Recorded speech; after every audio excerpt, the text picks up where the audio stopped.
Hello, everybody. Welcome to another episode of Collector's Corner. And we have another instance of Creator's Corner. Today, we are going to be talking to Jack Lalley of Sansa, the founder of Sansa. Just quick introductions. First, my name is P. You may know me online as @AstonCloud. I'm solo today. My normal co-host, Jared, couldn't make it, but so happy to be talking to you, Jack. I'm super excited for this conversation. How are you doing today? I'm good. I'm good. I'm excited to chat. I've been looking forward to it. It's the end to what is a busy week. So yeah, it's exciting. Good, good. I'm really looking forward to it as well because you've really been crushing it with Sansa. I've been saying it on Discord. We were chatting a little bit before. You guys seem to be all over the place, and it's a small team. I know you do a lot of the heavy lifting. You founded it, so really impressed by you. Wanted to start off by saying that. And just a tiny bit of house cleaning for everybody listening. This is a video episode. We're going to be showing some stuff on screen. If you can't make it, don't worry about it. If you can't watch it, I should say, it'll be on the podcast as well. We also have timestamps. Open up the description in YouTube, go to the show notes in your podcast app. We have timestamps so you can jump to the part that you're interested in. And finally, check out our newsletter. We have a weekly newsletter, Substack, and it'll help you keep up on the Gen Art market. 5 minutes to your inbox. All right. All that out of the way.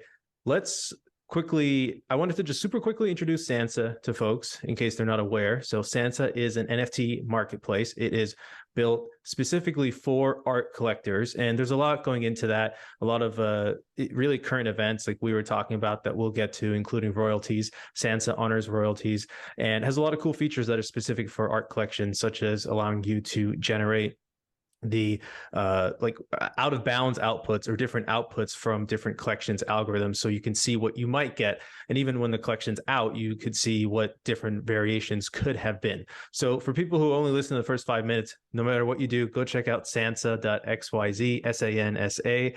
And now, Jack, let's transition because I love to hear these things chronologically, and I wanted to hear about, like, where did you grow up and when did art and technology become a part of your life?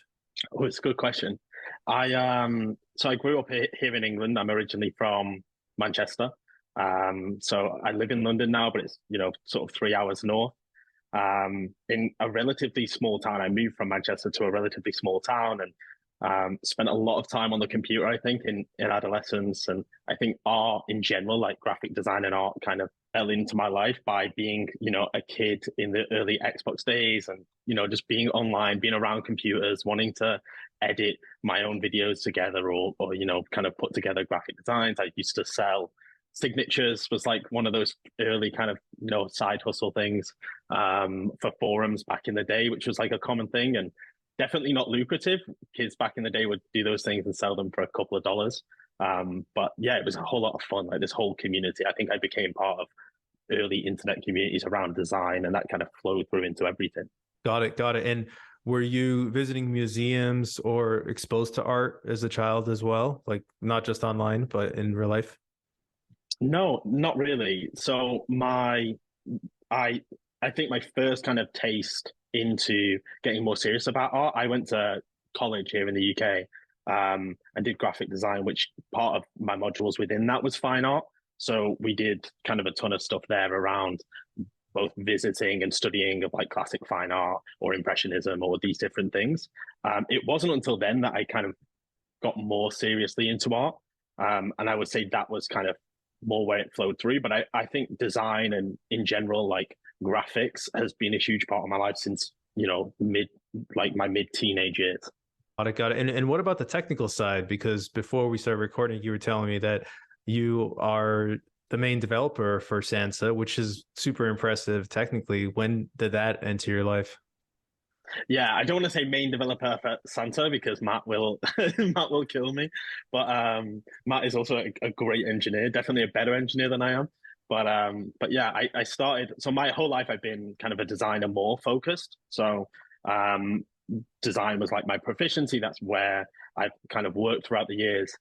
When I was when I was kind of 18, 19 years old, became super, super interested in kind of the tech world, in tech startups, and as part of that, was desperately trying to get engineers to build my designs.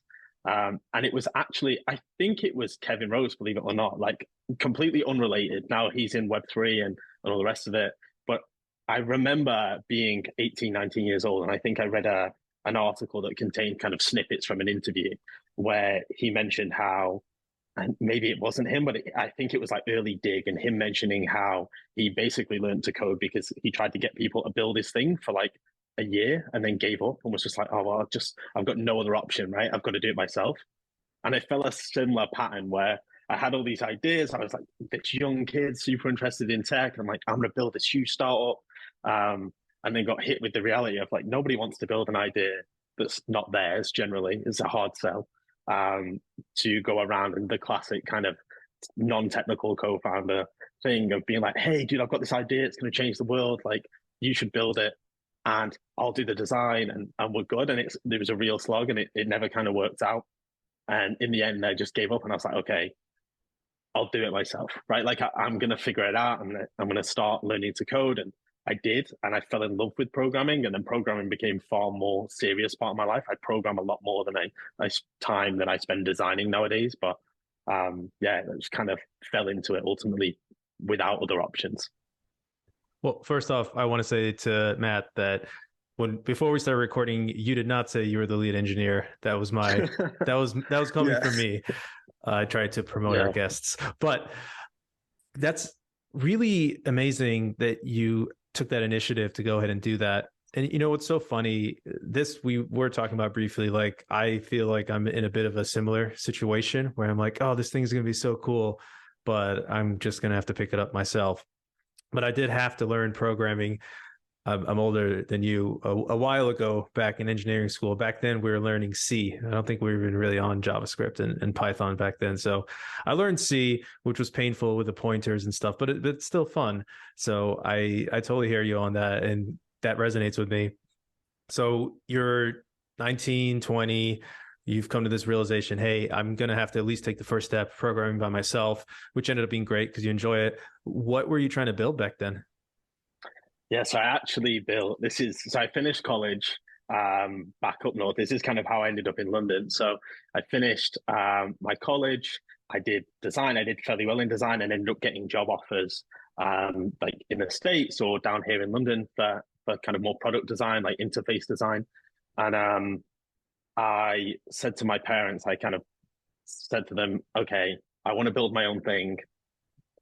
And my dad was like, you can build your own thing, but you've got 3 months, right? Like, you can't just live here and be like, you're going to build things and like spend forever trying to build random stuff and not pay any rent, not do any of that stuff. And he was like, you can try something for 3 months. And if you're able to make something out of it, then fair play. If not, you go and get a job. Like, you need to go get a job. And I was like, okay, 3 months, I've got this, all the ambition and kind of excitement. And I was thinking, I've got this, is so good. And at the time, this is going back. So this was really early when kind of Reddit was fairly newer. And there was no Reddit clients or like nothing on mobile that was like Reddit. It was really early iPhone, to be honest, as well. And I decided that I was going to build essentially what was Reddit on the new medium of the phone, right? Like, I was going to basically just the same business, right? Build this kind of social network. And I made a complete mess of it. I learned to program iPhone apps, which was, fascinating and interesting for 3 months. But from a business and startup perspective, I made a complete mess of it. What had happened is I'd read, like, previously as a sort of a 17-year-old, 18-year-old, I'd read stumbled across Hacker News and like Paul Graham's early articles. So I was fully YC pilled. I would walk around spouting quotes from Paul Graham essays, probably insufferable to be around, just repeatedly saying these things. But I remember I spent the whole of that first 3 months. Essentially, I would build out a piece of the product. I would spend way too much time obsessing over things that didn't really matter. Like, as a designer, what color an icon, like a selected icon, was going to be, and then I'd go downstairs, and my parents would be like, "How's it going?" And I'd be like, "Yeah, it's going well." The thing that you've got to think about, guys, is you've got to focus on this MVP, like the minimum viable product. And I'd spout all this stuff that I wasn't implementing at all. but like I'd read it, sounded great. I kind of hadn't lived the learn lessons at that point, right? To like build products effectively. And I basically spent 3 months just building a passion project, learn to code on iPhone, and obviously it went nowhere. And I ended up being forced to go and get a job and kind of moved to London and started working with startups here in London. Got it. Got it. Well, look, those are some of the growing pains, and to some extent, 3 months is probably it could have been a lot longer. It's a good thing maybe that your dad put those constraints on you. It's definitely a good thing. I could have spent 2 years changing icon colors at that point. Yeah. Yeah. Okay, cool. So that sounds like it was a great experience. Then when you went to London to work in startups, did you join in an engineering capacity or a design capacity? Yeah, so when I got pretty lucky actually. When I first moved to London, I started work. I'm trying to think which place I worked first. I worked at um they found a kind of a company found me through my like online portfolio, like Behance sort of stuff at the time. And I had a few different people reach out, and this company reached out to me, and they were a fund here in London, kind of like an accelerator, but this was, I guess, pre accelerator times, like before that was really a thing. It was some form of like venture incubator where this rich Russian oligarch had basically decided that he was going to build all these different products, and he was funding these teams, and they were going to work from what was essentially a basement in central London. Um, and they reached out to me. They're like, "Hey, we'd love you to come and basically do design on all these different teams, and like various different work. Whether it was, I also did kind of video and all sorts of different pieces. So they're like, we want you to hop from team to team doing like interface design or whatever the different thing was at the time. And I went and I did that, and it was great experience because I got to work with all these different teams and like do lots of different things. But yeah, it was definitely it was a great insight to see all these teams doing completely different things and running into the same teething problems, right, again and again. Um, and it was an interesting environment for sure. Definitely an interesting first place to work. Yeah, and actually, I meant to ask you this earlier because it strikes me that there's people in our audience who are thinking about building things as well. Uh, Two questions for you. One is, how long did it take for you to get to a point where you could code like passively, right? Where you could actually like building something that could go out and be live. And then my second question is based on your experience here with that incubator, what were those common mistakes that you kept seeing that perhaps folks are struggling with right now who are listening? Yeah, it's a good question. In terms of programming, I did sort of I did a bunch of kind of in-person programming lessons, like what was an early boot camp style thing, which definitely helped move me along.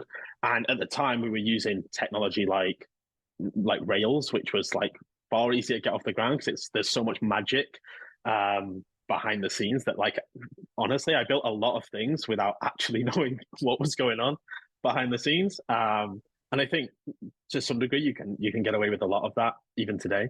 Um, so I would say it took me maybe I think 3 months is a reasonable amount of time. I think it's even more reasonable if you start with an end goal in mind.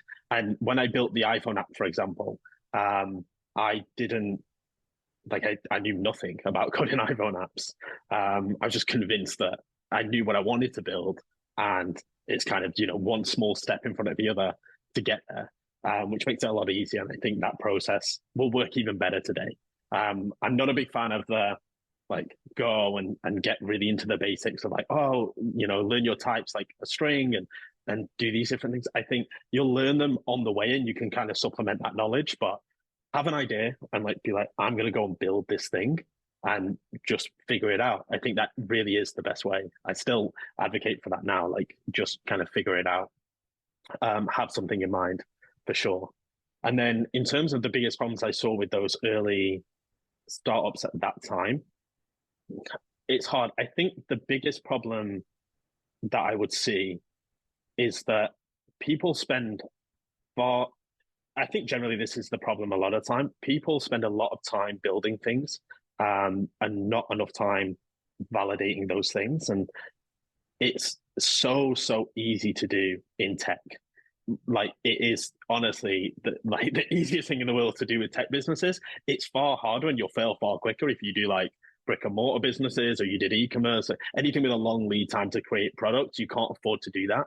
Um, Getting things out often and early, and failing again and again, and iterating to something that's valuable, and working towards something that's valuable, I think is the key. And I saw way too many of those companies have the big vision idea and start really big. And I think you want to go really niche and expand out from there, as opposed to being like, hey, we're going to be Nike. You want to be like a specific shoe for like a specific athlete in like a really specific niche that's so small of a market that like it doesn't make sense for them to even bother with you anyway. Um, and Like then generative eventually, art. like generative art, exactly. So you kind of start in an area, and kind of work your way out. I think you can all like most businesses can essentially, if they're in a good market and they start with something that's really valuable to a new set of people. It is easy to get to a bigger vision piece. I think you're far less likely to fail on the fact you can't like broaden a business, and far more likely to go wrong if you're trying to start a broad business and go the opposite way around. And I saw that a ton of those companies. They try and reinvent huge pieces of tech or huge businesses, and not just start really small. Yeah, that makes sense. And I wonder how much of that has to do with this almost like paranoia, maybe that you're not going after a big enough market and you're not going to be able to raise, and you have to tell some story about like a $20 billion total addressable market, or nobody will seed fund you and stuff like that. But I completely agree. I think this art of starting a cash flowing business at first and then growing from there is a little underutilized. And I know a lot of products and technologies require startup capital to even get to revenue. So it's not always an option. But it seems like these days, increasingly with technology and products out there, you can do things for a lot cheaper than you could before and potentially get to cash flow even for a tech business.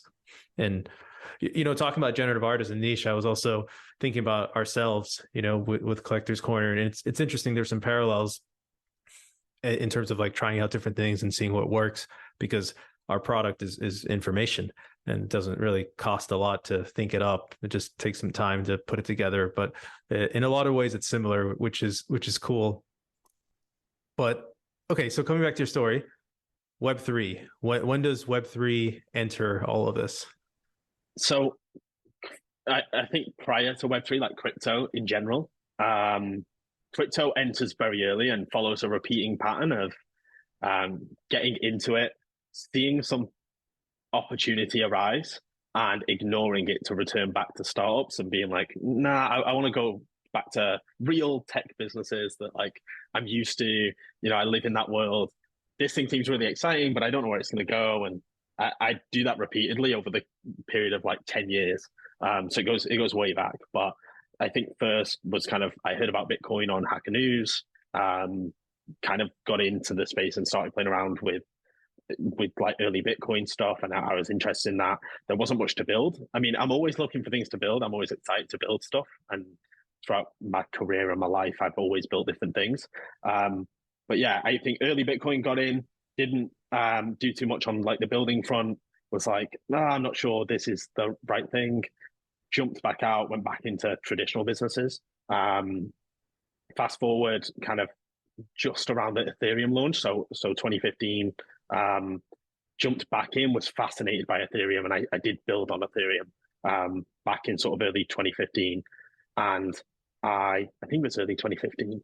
It was very early. I mean, there was no viable products on Ethereum at the time. Like there was no real businesses that existed at this point on Ethereum. One of the most exciting products was a website called Ether Roll, which was basically a dice roll like gambling game.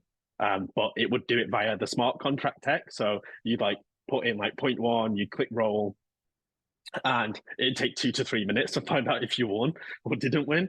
And you either lost and the smart contract took your money, or you won and it sent money back. So it was like really early times then. And I ended up building a I thought it was fascinating, and one of the businesses that I loved um, I mean, on Bitcoin was there was this business that I thought was really interesting called Prime Dice, and they again like a gambling company. It's funny, I'm not a gambler, like I don't gamble. Um, so it wasn't necessarily the gambling. I think it was the tech that was interesting. So I don't know whether they necessarily invented the system, but they were using this system which was provably fair gambling. So it was the idea that essentially, and it was using cryptography to do it, but originally when you make a bet on like a normal betting site, you don't know what's going on behind the scenes, right? Like you don't know when you place your bet that the back end isn't like let him win once and then make him lose 10 times, right? Like no one knows that system. And they were using a system called provably fair gambling, where essentially they would provide hashes and you could use those hashes to reverse engineer the outcome of your bet. So you knew you were given a fair shot, right? You knew you were given the odds you were told you were given. I just found that fascinating, and I built that on Ethereum, like a similar thing to that on Ethereum.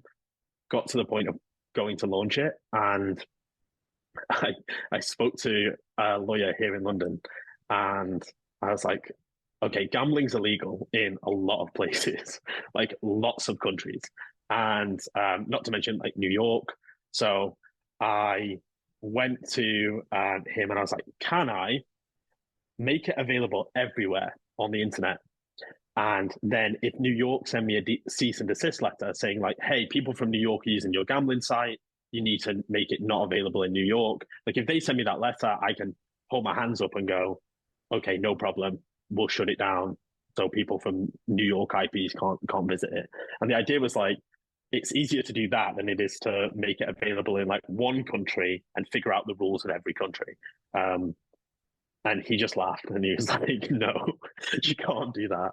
He was like, you won't get like a nice letter from New York. He was like, you just can't go to New York because you will be arrested.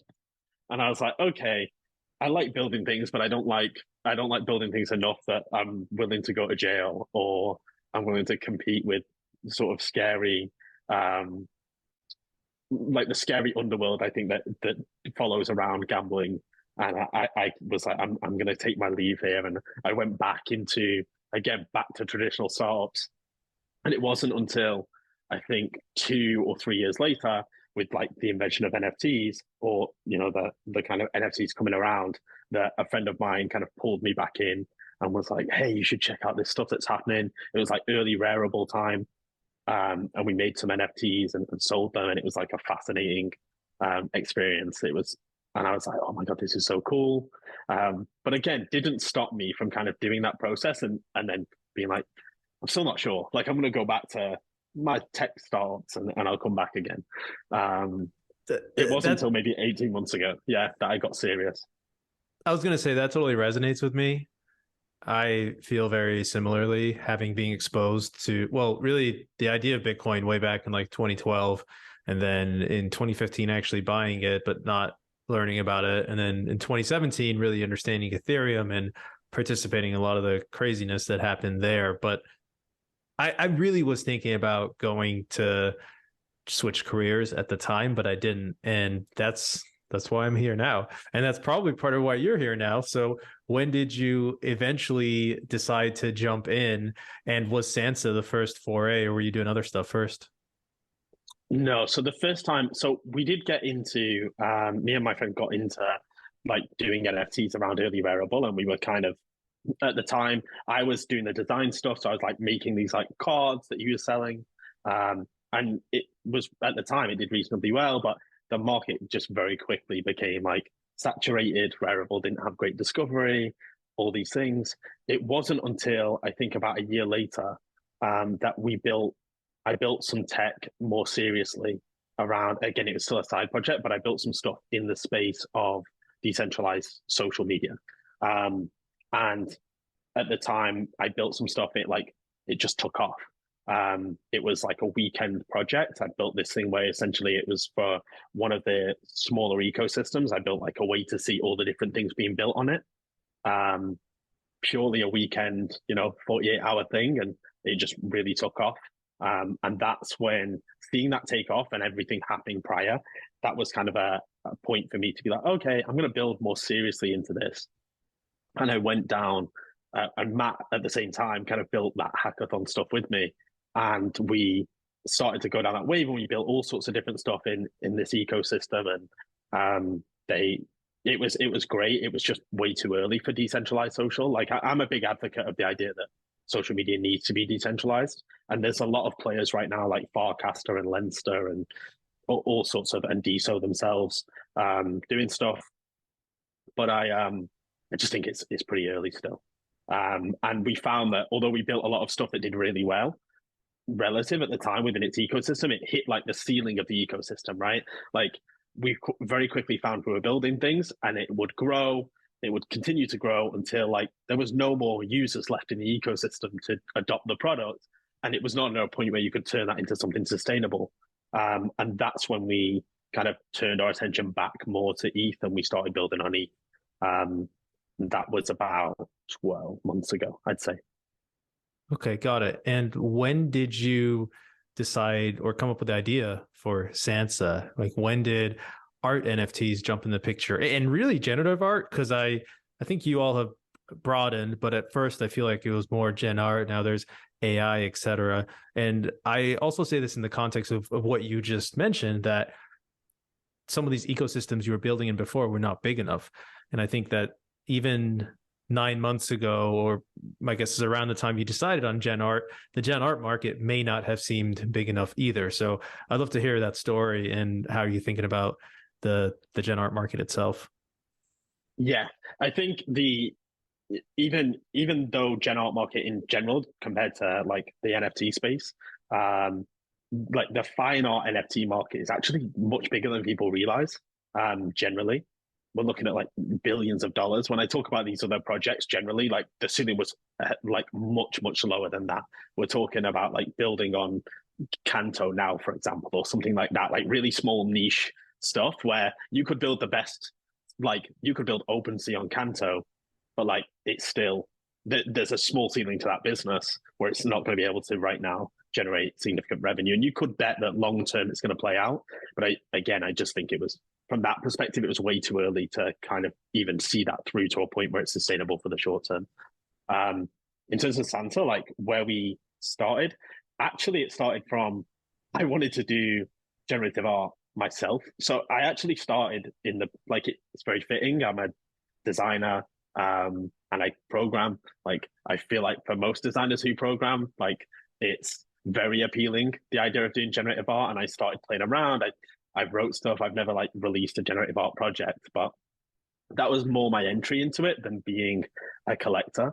Although I bought collections that were generative art, I didn't actually know so much 12 months ago, the ecosystem. Like I bought screens, for example, knew nothing about art blocks when I bought screens.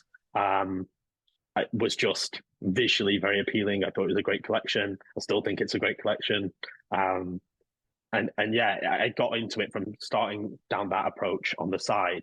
And when we started building Sansa, what kind of happened is we built a retail investor tool, like an analytics tool called Watchtower.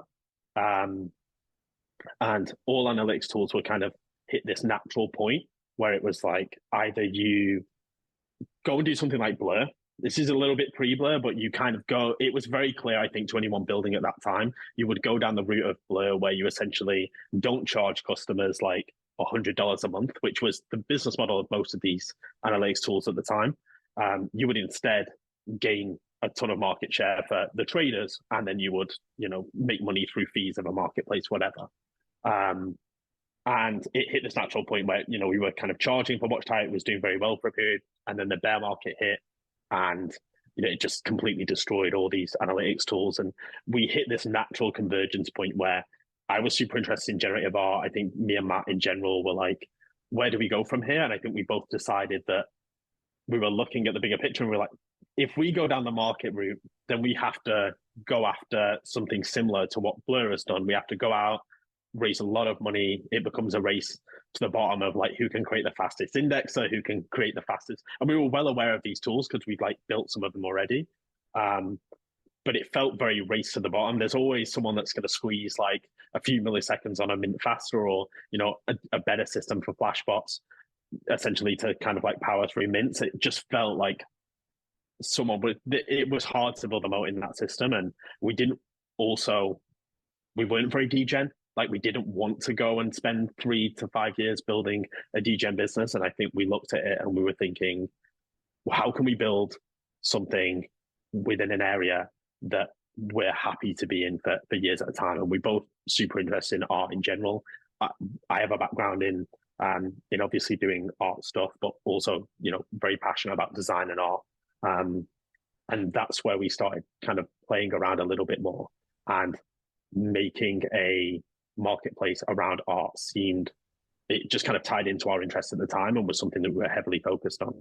And at this point, you are Web3 full time, right? Yes. Got it. That makes sense. So when did you decide when was the locked in, okay, we're building Sansa, and how did you come up with the name? I've been curious about this. Yeah, so the Sansa name is from a lot of people reference the Game of Thrones character, which I think maybe had some influence in it. To be honest, it probably did.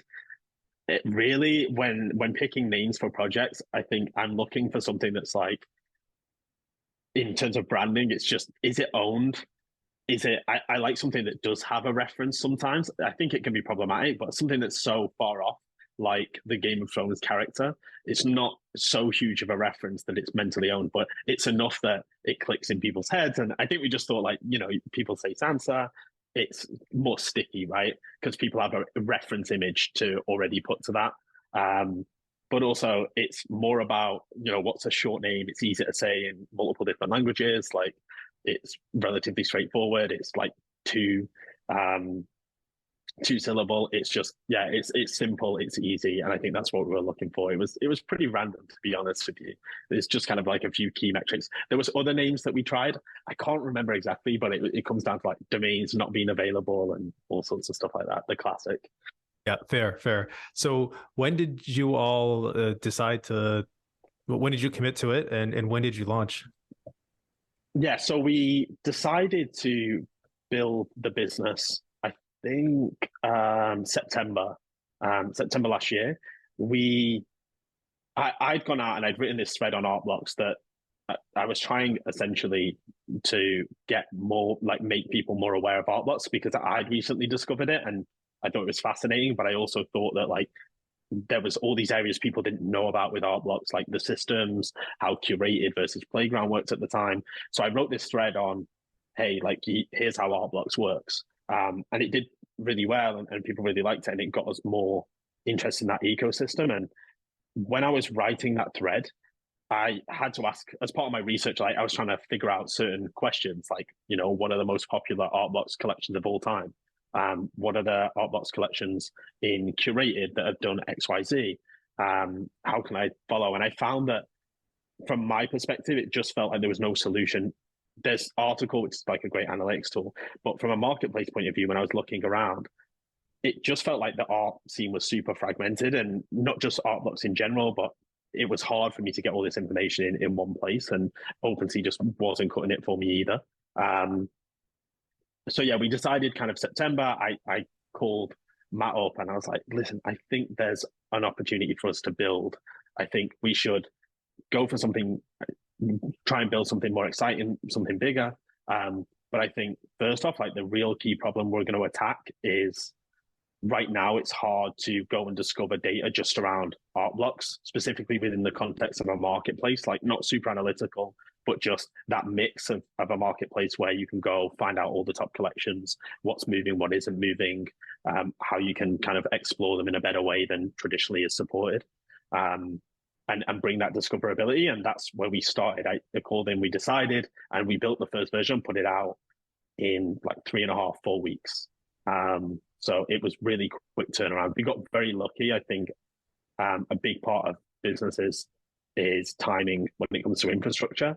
And we got very lucky that Reservoir at the time had like just launched, and they provide great infrastructure tooling that makes it a lot quicker.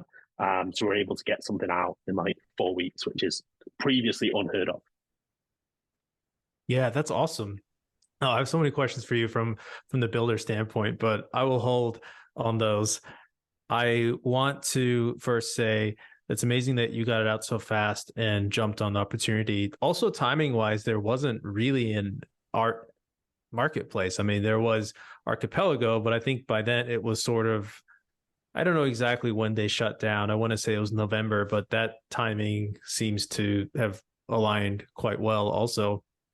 And Yeah.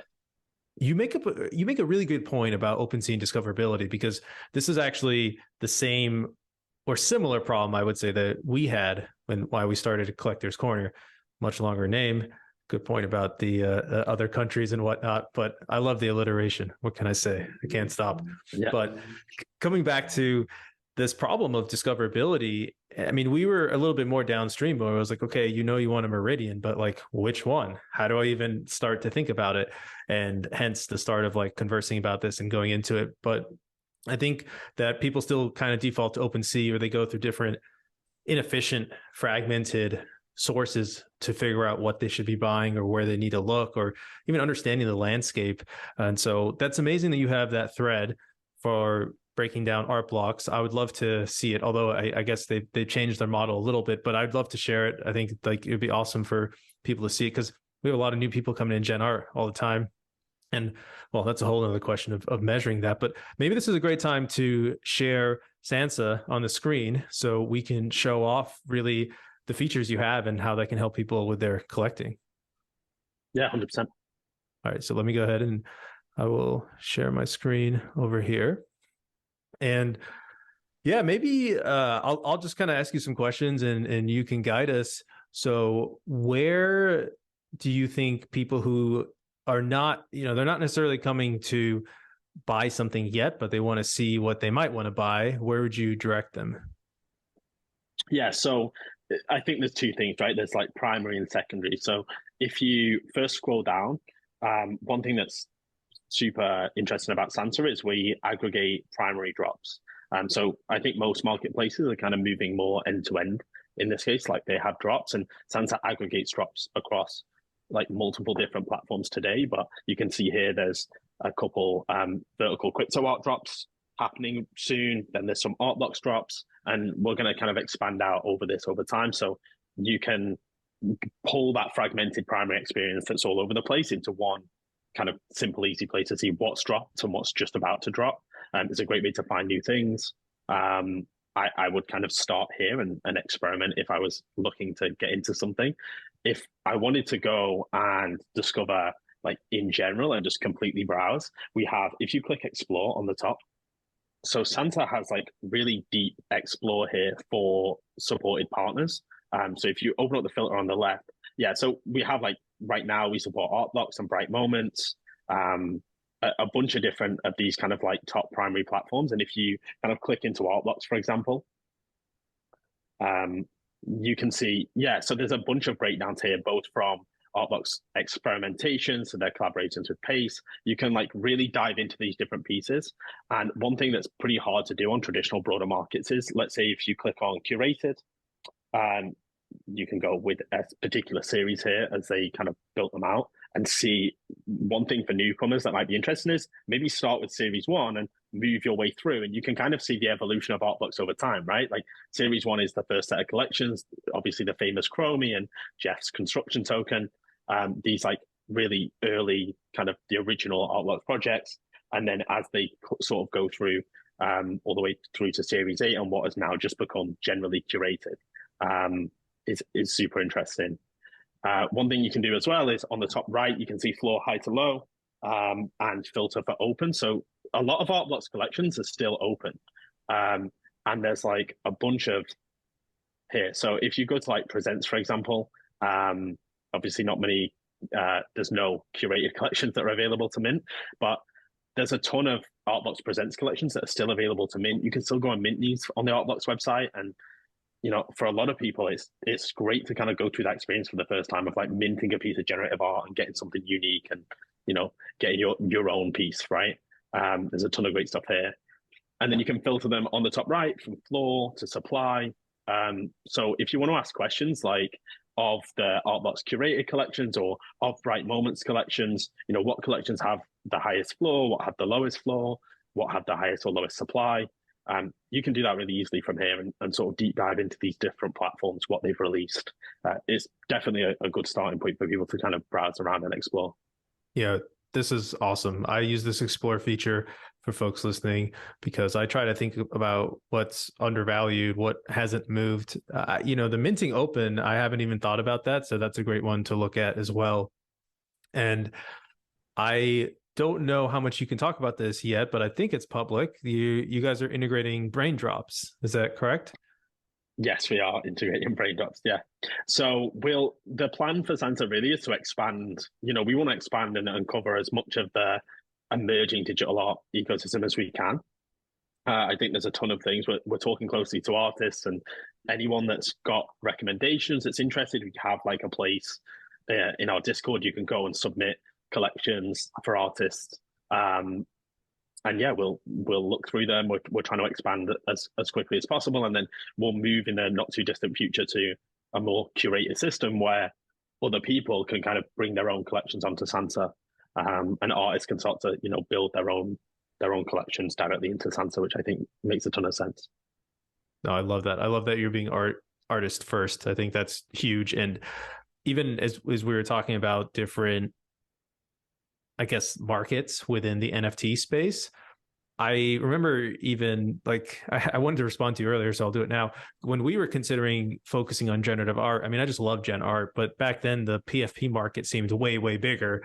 And it seems to be shifting. Not that I have any numbers on this. I don't, but I'm pretty sure the gen art market is growing and interest in gen art is growing while interest in PFPs, not sure where it's going, whether it's like going up or not, but certainly gen art seems to be growing. So it's super exciting. Anyways, I wanted to go back and mention that. And I also want to show off some of the features that I use a lot in Sansa. So I think the trending collections is fantastic. Trending artist is really great. I mean, people don't group things in artists as much. And even on OpenSea, you would think they would group things by ecosystem, whether you're, Doodles or Bored Ape Yacht Club or whatever. But that's certainly awesome to see here. The drops feature, I also use this myself as we look at what's coming up and what we might want to recommend to our listeners. New floor listings, this is fantastic. I do this on OpenSea all the time. For folks listening, you can really kind of figure out who's trying to sell and who you might accept a lower offer that you could give them on that.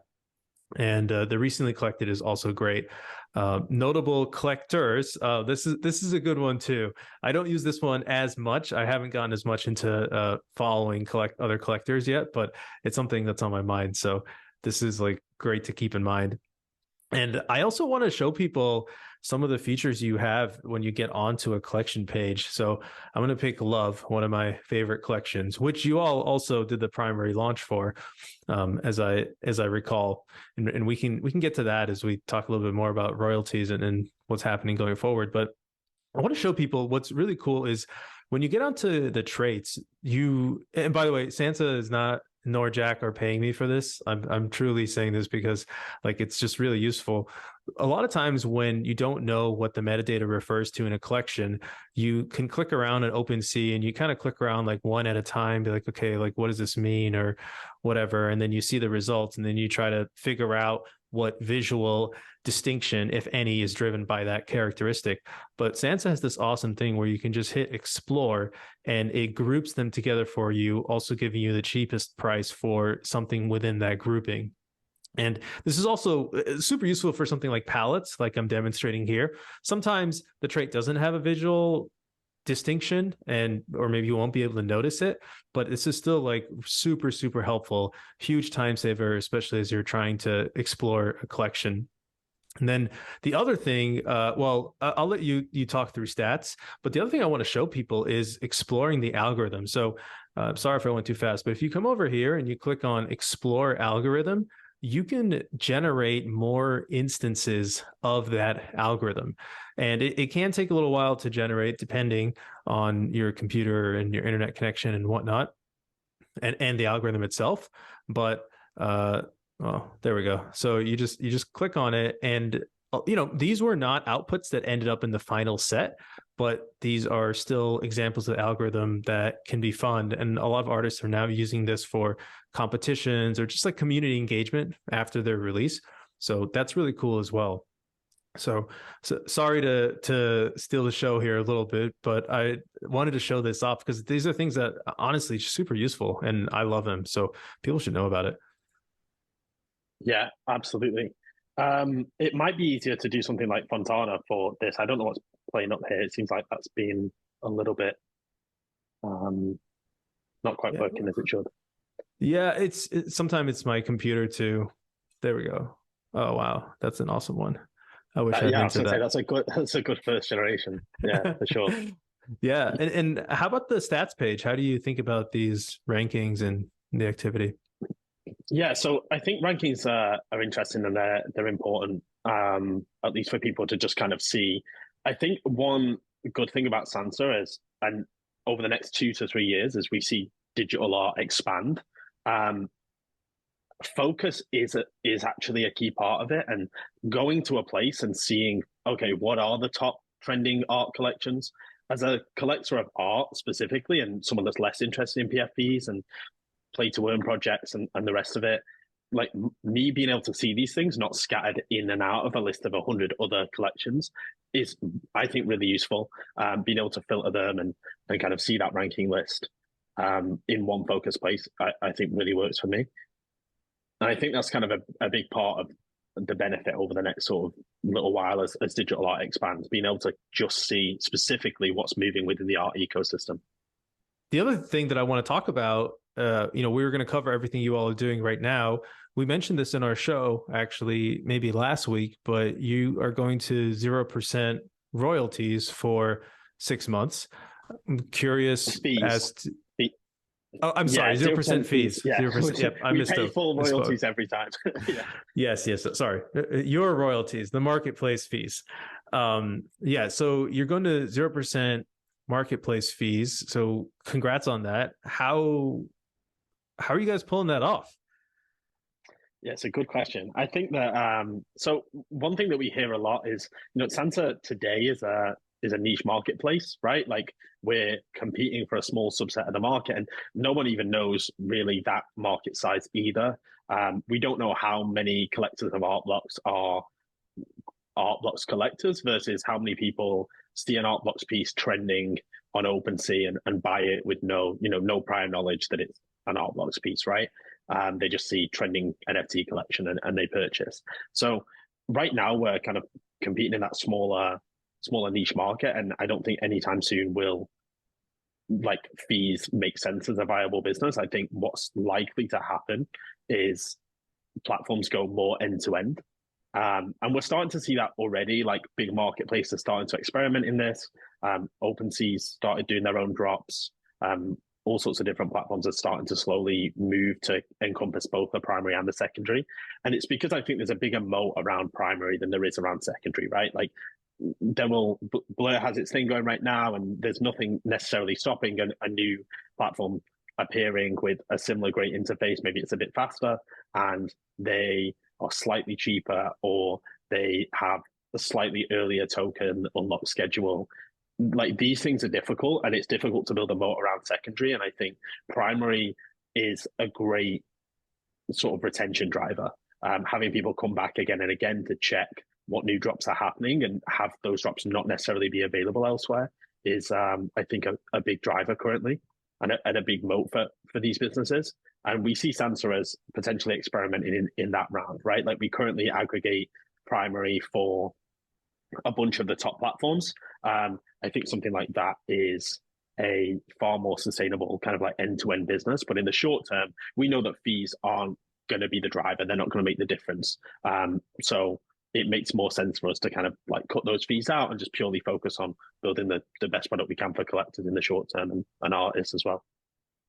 That makes a lot of sense. And that also answers the question of why stay with the royalties. I mean, besides the obvious, I think, ethical considerations of people trying to make a living, and that's the agreement you get into with them, in particular with artists, it strikes me that a lot of these other marketplaces are getting rid of royalties because they want to drive more volume to secondary and eventually extract fees from that secondary. And to your point, if you are not reliant on that in the short term, then you don't have to compete in that what clearly seems like a race to the bottom to me, if I'm being honest, because you can prop up these other marketplaces with VC money, launch a token, sustain that for 6 months or something like that.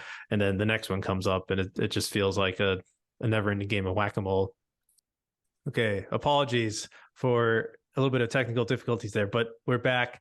And Jack, I wanted to ask you, you've mentioned a couple of times, I mean, you're obviously very knowledgeable about the NFT marketplace and where things are going. And you're saying that a lot of folks, or you think that most folks are going to try becoming end to end. What does that mean? And why, what are the forces you think that will drive the industry in that direction? Yeah, I think on the marketplace side, we're seeing a trend of as secondary becomes a harder moat to sustain. I think one thing platforms like OpenSea are thinking about is how they can, and Sansa is as well, right? Like we do primary drops, you can go and see aggregated drops across all these places. Primary is a much better sort of retention driver and potentially more of a moat than secondary is currently. And as secondary races to the bottom, I think you'll see more people look to primary as the same. Like OpenSea recently released their drops product. I think it's in beta right now, but I think you're going to see them trying to move to the end to end of capturing buyers at the primary when they want to, mint that first piece, and then driving those buyers through to secondary while they're already in the experience, right? I think that's going to be a good way for them to look at taking that primary volume and pushing it through into secondary.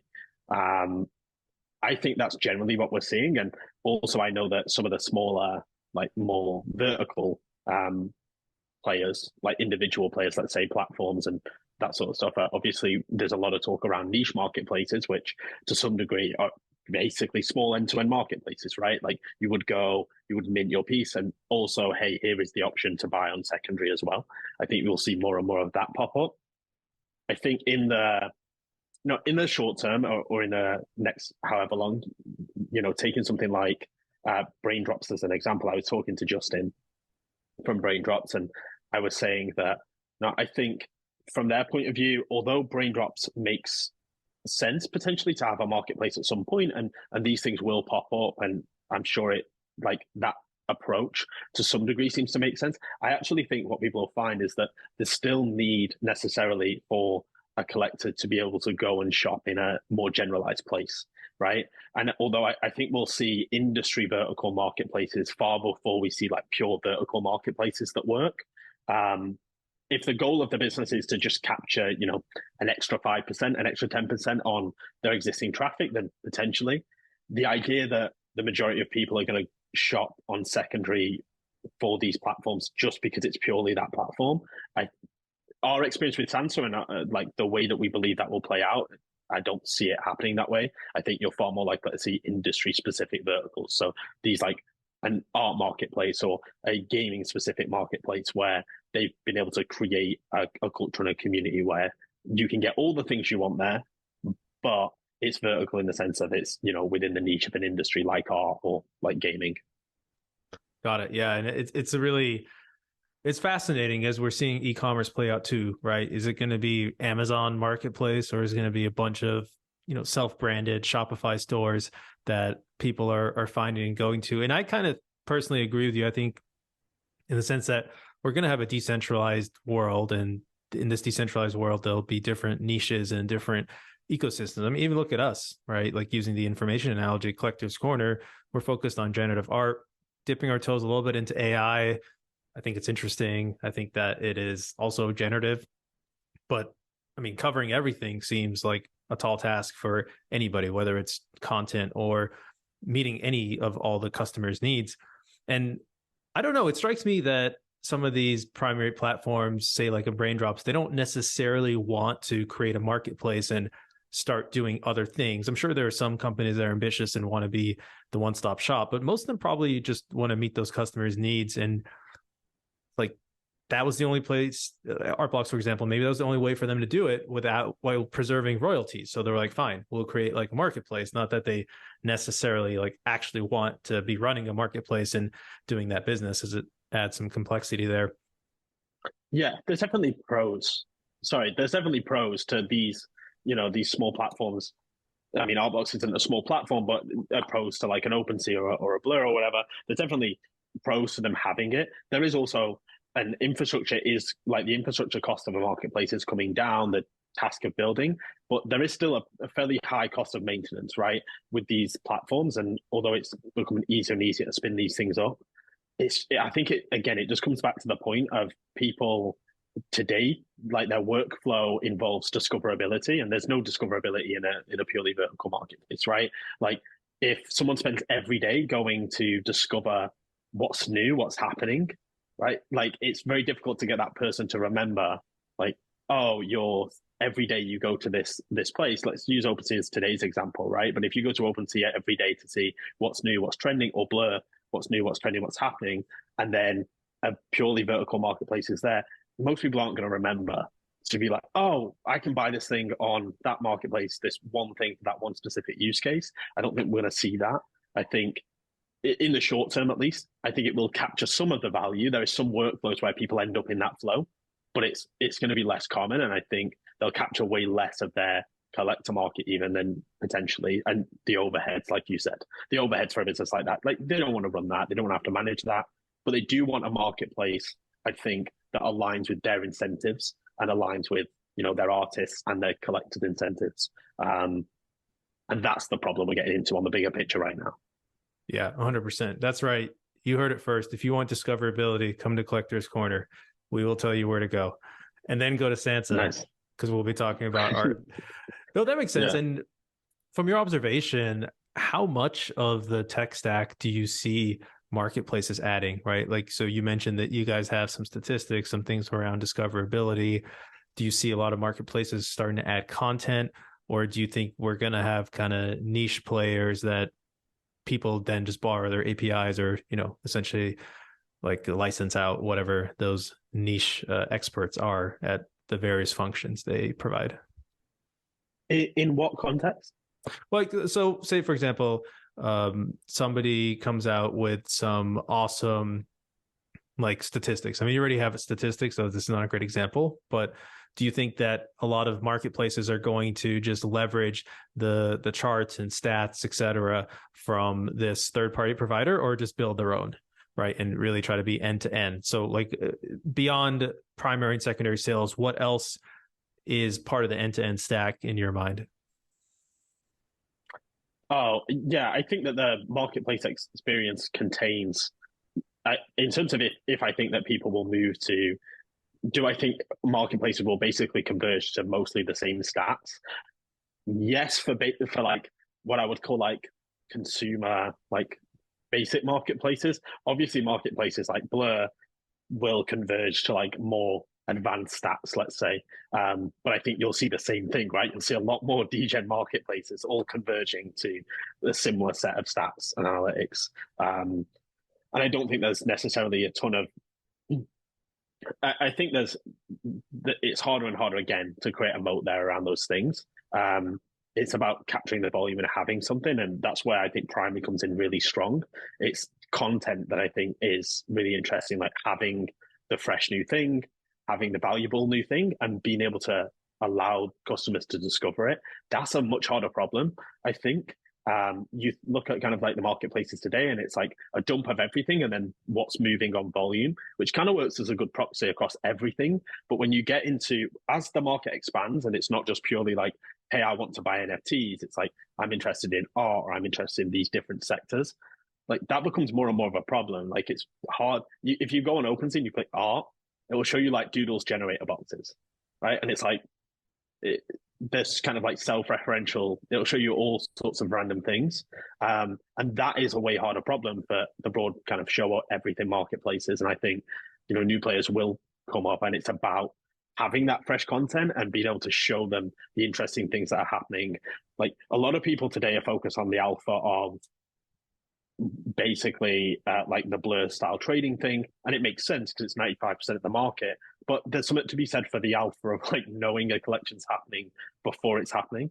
Like you could have kind of figured out that Harvest recently by Perkwork, which was a great collection, would have done very well like weeks before it ever like showed up on the blur trending chart.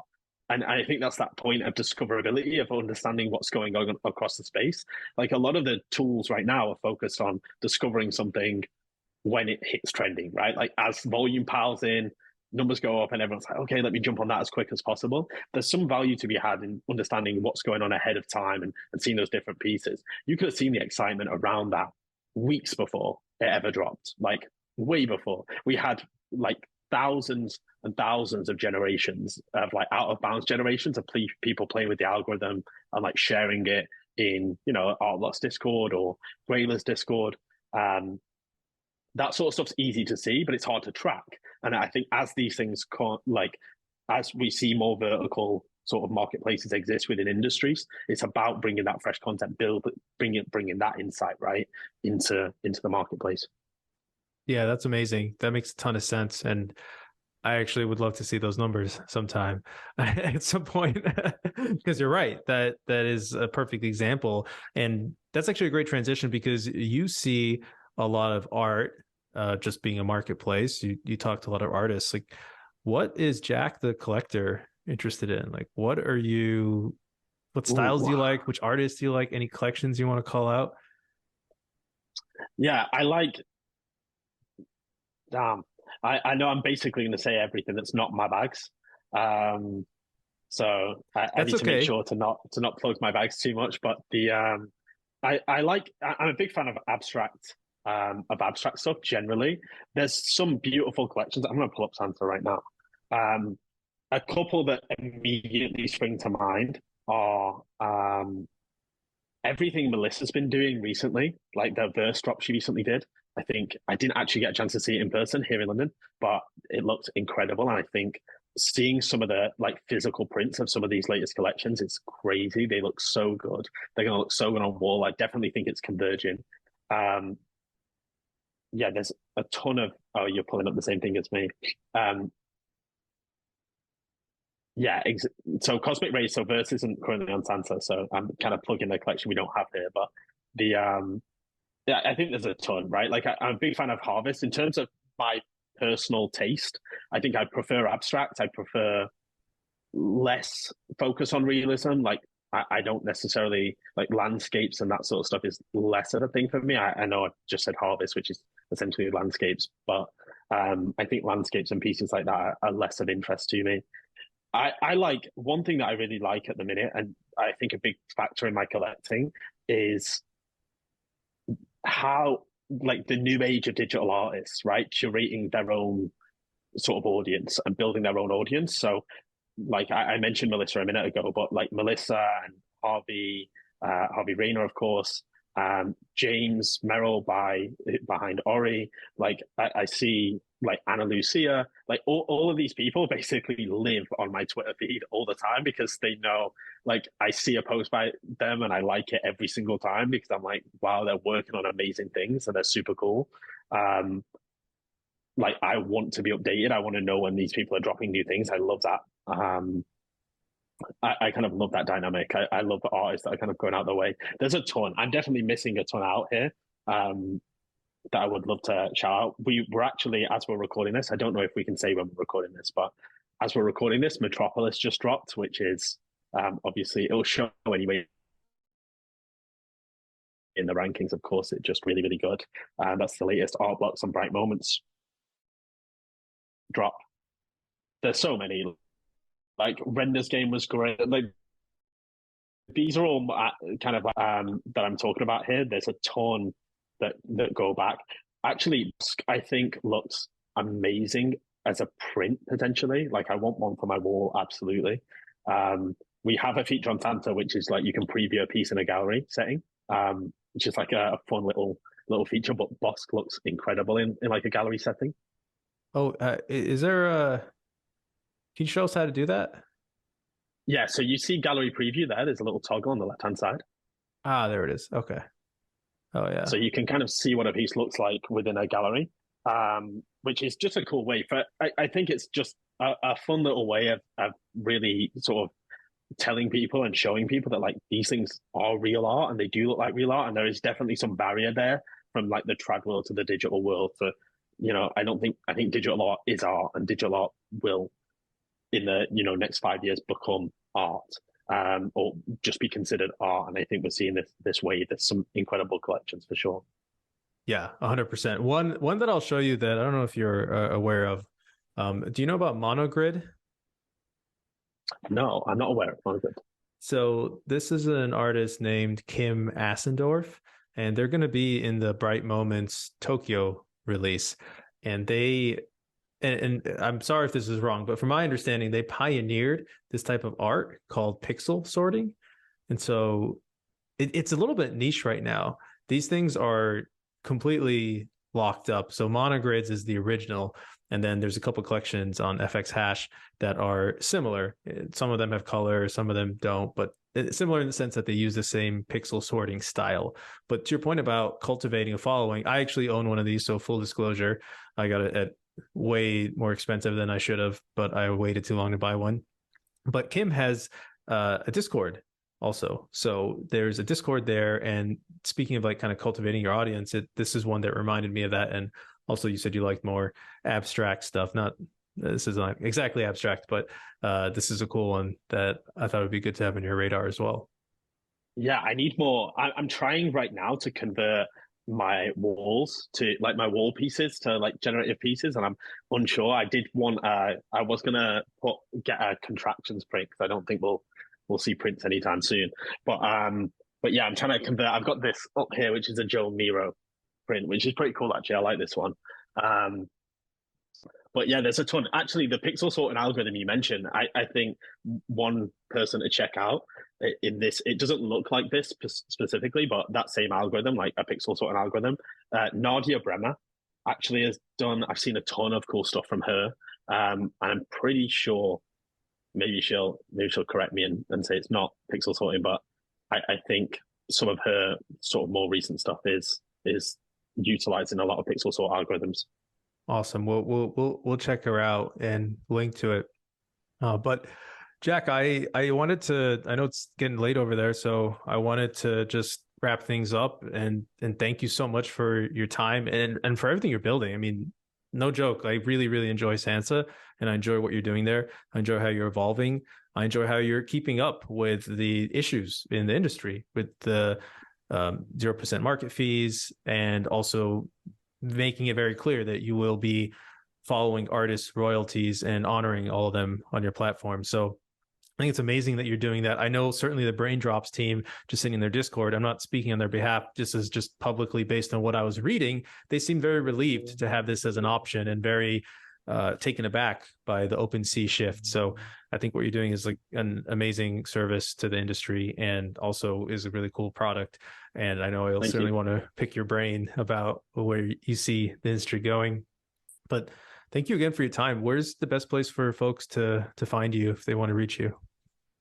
I mean, you can find me in Sansa's Discord, like specifically if you're trying to look for me, but Sansa.xyz, we have a Discord.